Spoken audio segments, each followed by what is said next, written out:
غوث پاک کی وہ بارگاہ ہے جہاں پہ لوگ خدمت کرتے کرتے جھاڑو مارتے مارتے ولی ہو گئے۔ تو ایک مولانا نے اس پہ اعتراض اٹھایا، یار لو نہ نماز کا ذکر کیا انہوں نے، نہ حج کا ذکر کیا، نہ روزے کا، نہ زکوٰۃ کا، کوئی ایسا ذکر نہیں کیا، غوث پاک کی بارگاہ میں خدمت کرتے کرتے جھاڑو مارتے مارتے ولی ہو گئے۔ تو میں نے جواب دیا تھا، میں نے کہا سنو، غوث پاک کا یہ کمال ہے، وہ تو جھاڑو مارنے والا ہے، اگر غوث پاک کی نظر چور پہ پڑ جائے تو وہ بھی ولی ہو جاتا ہے۔ بولو ہوا کہ نہیں ہوا؟ اب دال جو ہے ولی کے قسم ہے، بولو ہوا نہیں ہوا ہے؟ تو یار چور سے تو جھاڑو مارنے والے کا مقام پھر بھی اونچا ہے، بولو ہے کہ نہیں؟ غوث پاک کی بارگاہ میں، حضرت سیرت غوث پاک پڑھیں گے تو اس میں ملے گا، غوث پاک کی بارگاہ میں الگ الگ خدمتیں تھیں۔ کسی کو یہ کہہ دیا تھا کہ تم برتن دھویا کرو گے، کسی کو یہ خدمت دے دی کہ تم مہمانوں کو آنے والے جانے والوں کا استقبال انہیں بٹھا لو گے، کسی کو یہ کہہ دیا انہیں کھانا کھلاؤ گے، کسی کو یہ کہہ دیا انہیں پانی پلاؤ گے، کسی کو یہ بتا دیا کہ تم جوتے چپل سنبھالو گے۔ پوری خانقاہ کا نظام، جیسے مدرسے کے بچوں کی استاد باری لگا دیتے ہیں کہ تمہارا یہ تمہارا یہ تمہارا یہ تمہارا، ہوتا نہیں ہوتا، باری لگاتے ہیں، ایسے ہی سارا نظام بنا دیا۔ تو اس میں جو تھے جن کو یہ دیا تھا، بڑے پیر نے لوٹا دے دیا تھا اور کہا تھا لو تم مہمانوں کا وضو بنوانا، پانی پلانا اسی لوٹے سے۔ تو اب لوگ ان کا نام بھول گئے، اتنا کام کرا انہوں نے، نام بھول گئے، جو بھی ہے او لوٹے والے بابا، او لوٹے والے بابا، او لوٹے والے بابا۔ انہیں کیا کہنے لگے؟ کیا کہنے لگے انہیں؟ لیکن ان کا نام کیا آتا ہے سیرت میں؟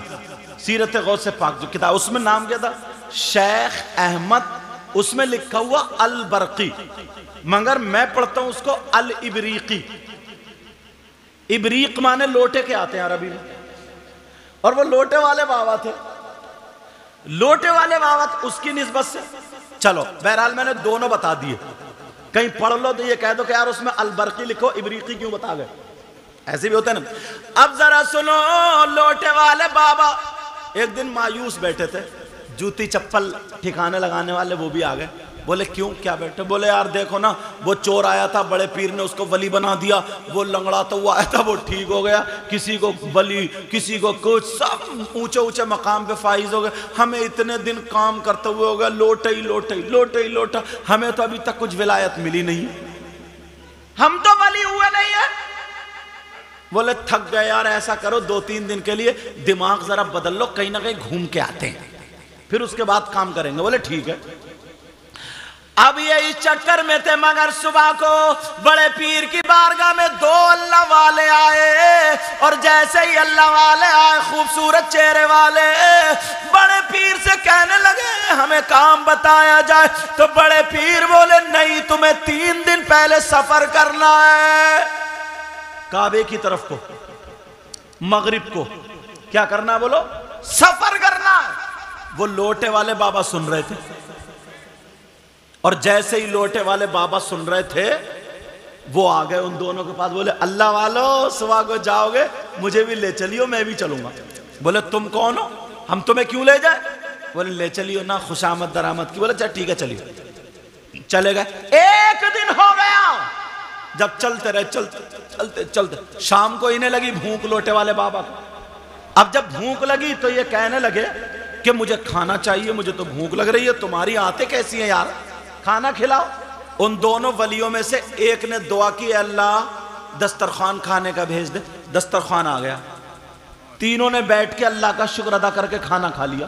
دوسرے دن پھر یہی نمبر، پھر یہ لوٹے والے بابا بولے مجھے بھوک لگ رہی ہے، کھانا کھلاؤ۔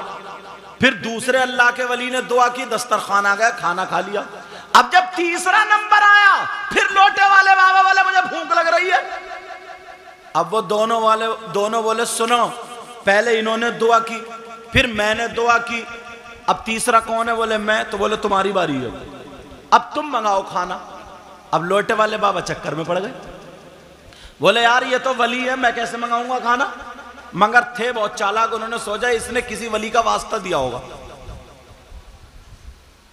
تو کہنے لگے دعا تو کروں گا مگر تمہارے دونوں کے بیچ میں کھڑے ہو کے کروں گا. بولے ٹھیک ہے. اب دونوں کے بیچ میں ہاتھ اٹھائے, آنکھوں میں آنسو, کہے اللہ تو میرے حالات جانتے, یہ میں کتنا بیکار انسان ہوں. کہنے لگے یا اللہ یہ جو میری دینی طرف کھڑے نا, دینی طرف, انہوں نے جس ولی کا واسطہ دیا ان کے صدقے میں کھانا بھیج دے. اب پھر تھوڑی دیر رو, بولے اللہ یہ بائیں طرف جو کھڑے انہوں نے جس ولی کا واسطہ دیا اس کے صدقے میں کھانا بھیج دے. اور جب دعا کریے تو آسمان سے 2 دسترخوان آ گئے. کتنے آ گئے؟ اب تو یہ بڑے چکر میں پڑ گئے. وہ دونوں بولے کھانا بعد میں کھایا جائے گا, یہ بتاؤ ہم نے دعا کی تو 1, تم نے دعا کی تو 2, یہ معاملہ کیا؟ تم نے کون سے ولی کا واسطہ دیا بتاؤ. اب پھر یہ پھنس گئے, نام تو انہیں معلوم تھا ہی نہیں کہ کس ولی کا واسطہ. مگر چالاک بہت تھے, کہنے لگے ہاں میں بتاتا ہوں, یہ بتاؤ پہلے دعا کس نے کی؟ بولے ہم نے. تو کہا پہلے نام کون بتائے گا؟ تم. بعد میں بتاؤں گا. سوچا جب نام ہو جائے گا تو میں ہی بتا ہی دوں گا. مگر انہوں نے کہا ہاں ہم بتاتے ہیں, ہمیں جب آپ کو بھوک لگی تو ہم نے سوچا اگر امام حسین کا واسطہ دے تو بہت بڑا, حضرت علی کا واسطہ دے بہت بڑا, غوث پاک کا واسطہ دے تو بہت بڑا گئے. ہم نے سوچا غوث پاک کی نظر کرم اگر چور پہ پڑتی ہے تو ولی بنا دیتی ہے. غوث پاک کی خانقاہ میں ایک لوٹے والے بابا ہیں, وہ روزانہ لوٹے سے پانی پلاتے ہیں, ہم نے انہی کا واسطہ دیا تھا, انہی کا واسطہ دیا تھا, انہی کے واسطے سے دسترخوان کھانے کا آ گیا. اب لوٹے والے بابا چکر میں بولے وہ تو میں ہی ہوں, انہوں نے میرے ہی واسطے دیا تھا, میں اتنا قابل ہو گیا. سمجھ رہے نہیں؟ کہا میرا واسطہ. مگر کیا پتا تھا غوث پاک دل کے حالات جانتے. غوث پاک نے خود کہا میں کہیں ہوں, میرا مرید کہیں ہو, اور پکارے تو میں پہنچ جاتا ہوں مدد کے لیے. کہا کس کا واسطہ دیا؟ کہا لوٹے والے بابا کا بادشاہ واسطہ دیا. تو پھر انہوں نے کہا یہ بتاؤ کہ تم نے لوٹے والے بابا کو دیکھا ہے؟ کہا نہیں دیکھا ہے, ہماری آرزو ہے کہ ہم لوٹے والے بابا کا ایک مرتبہ دیدار ضرور کریں گے. اب یہ لوٹے والے بابا رونے لگے, کہنے لگے واہ میرے غوث, مجھے پتا بھی نہیں تھا مگر کتنا کمال کا بنا دیا, آپ کی نظریں پڑی, میں کتنے کام کا ہو گیا. وہ کہنے لگے رو کیوں رہے ہو, تم بتاؤ تم نے کس ولی کا واسطہ دیا؟ تو وہ کہنے لگے تم نے لوٹے والے بابا کو نہیں دیکھا؟ کہا نہیں دیکھا. کہا دیکھنا چاہتے ہو؟ کہا دیکھنا چاہتے ہیں. وہ سینے پہ ہاتھ مار کے کہنے لگے اللہ کی قسم کھا کے کہتا ہوں غوث پاک کی بارگاہ میں لوٹے سے جو پانی پلاتا ہے, وضو بناتا ہے, میرے علاوہ کوئی اور نہیں ہے, میں ہی گناہگار ہوں. ان دونوں ولیوں نے ہاتھ چوما. ادھر انہوں نے رو کر کے کہا غوث پاک مجھے معاف کر دو, اور واپس غوث پاک کی خانقاہ میں آ جا. نعرہ تکبیر, نعرہ صلات, نعرہ گوش. اعلیٰ حضرت کیا بولے؟ وہاں کیا مرتبہ اے غوث ہے بالا تیرا, اونچے اونچوں کے سروں سے قدم آلا تیرا. سر بھلا کیا کوئی جانے کہ ہے کیسا تیرا, اولیاء ملتے ہیں آنکھیں وہ ہے تلوہ تیرا. کیا دبے جس پہ غمایت کا ہو پنجہ تیرا, شیری کو خطرے میں لاتا نہیں کتا تیرا. سارے اقطاب جہاں کرتے ہیں کعبے کا طواف, کعبہ کرتا ہے طواف در بالا تیرا. سبحان اللہ, سبحان اللہ, یا رسول اللہ, زندہ باد. جب میں بغداد شریف گیا نا، غوث پاک کے مزار شریف، مجھے اتنی باتیں یاد ہے، میں ان کو بتائی. غوث پاک نے کہا کوئی میرے مدرسہ نا، غوث پاک کا مدرسہ، کہ میرے مدرسے سے ایمان والا اچھی نیت سے دیکھتا ہوا مدرسے سے گزر جائے نا تو وہ جنتی ہو جاتا ہے. سبحان اللہ سبحان اللہ. لنگر شریف وہاں پہ ہم خود گئے، آج بھی لنگر بنتا ہے آج بھی.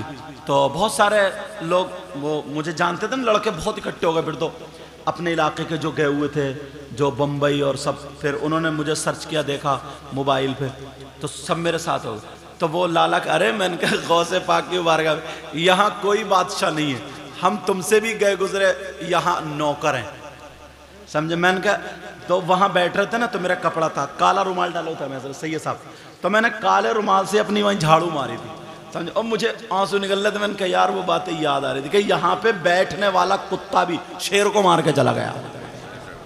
اعلیٰ حضرت نے جو کہا نا، کیا دبے جس پہ حمایت کا ہو پنجہ تیرا، شیر کو خطرے میں لاتا نہیں کتا تیرا. اللہ. پھر ہم صبح صبح فجر کی نماز پڑھنے دریا دجلہ کنارے ٹہلنے گئے. تو میں وہ جگہ دیکھ رہا تھا یار، میں کہہ رہا تھا جو میں نے پڑھا ہے کہاں ہے کہاں ہے کہاں ہے، ڈھونڈ رہے تھے کہاں ہے کہاں. تو وہ جگہ، وہ بولے لڑکے بولے حضرت کیا ڈھونڈ رہے ہیں، کیا دیکھ رہے ہیں.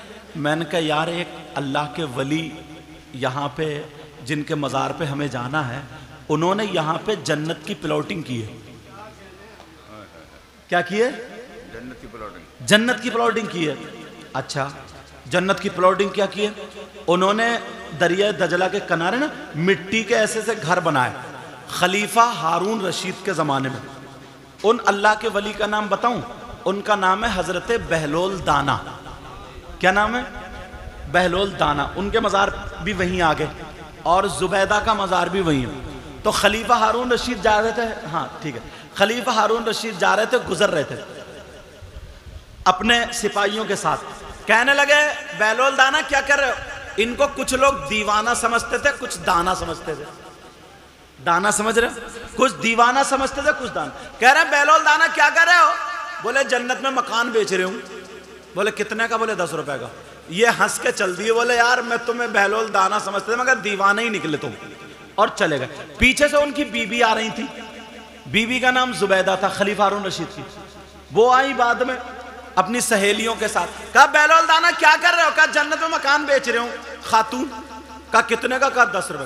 انہوں نے 10 روپے نکال کے دیے. کہا لو ایک مکان مجھے دے دو. کہا ٹھیک ہے، کون سا لوگی؟ تو بولی یہ والا.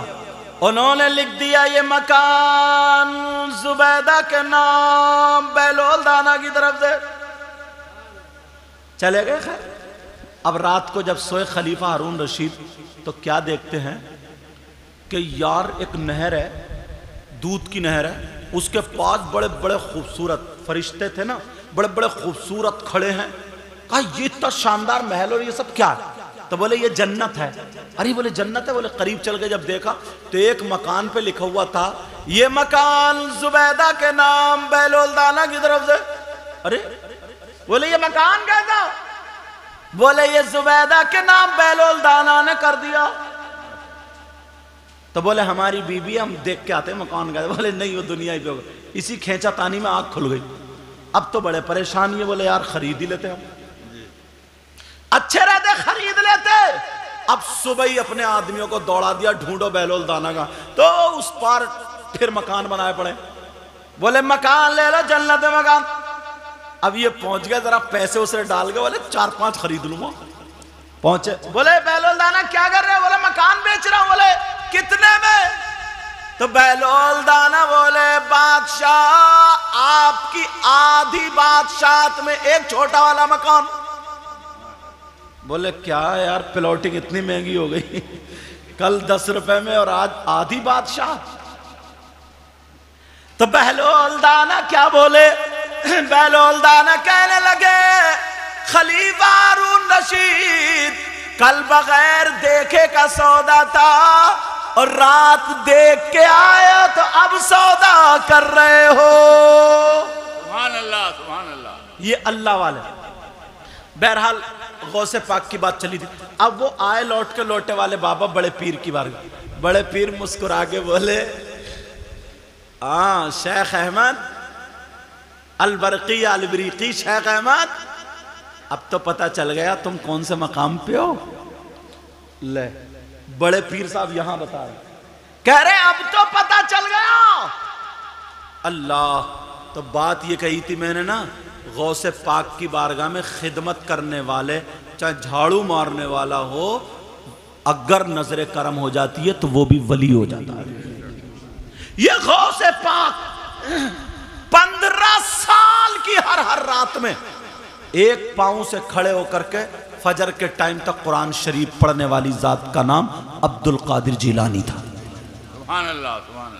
25 سال جنگل کی گھاس اور پتے کھانے والی ذات کا نام غوث پاک عبد القادر جیلانی تھا. آج تم کسی پیر کسی مولانا کو بلا لیو اور چٹنی روٹی یا دال پال ایسے ہلکی رکھ دیو تو منہ ٹیڑھا کر لے گئی. سے بتا رہے ہو میں, منہ ٹیڑھا کر, تھوڑے خالی چارپائی پہ لٹا دیو اسے, منہ ٹیڑھا. کہا میری حیثیت اتنی ہے, بے عزتی کر رہا تو میری. اچھا تیری حیثیت بڑے پیر صاحب سے زیادہ. اسی وجہ سے لوگ پیر جو ہے نا مرید بناتے تو پہلے مکان دیکھتے کیسا مکان ہے, پھر پوچھیں گے بیٹا تم کاروبار کیا کر رہے ہو.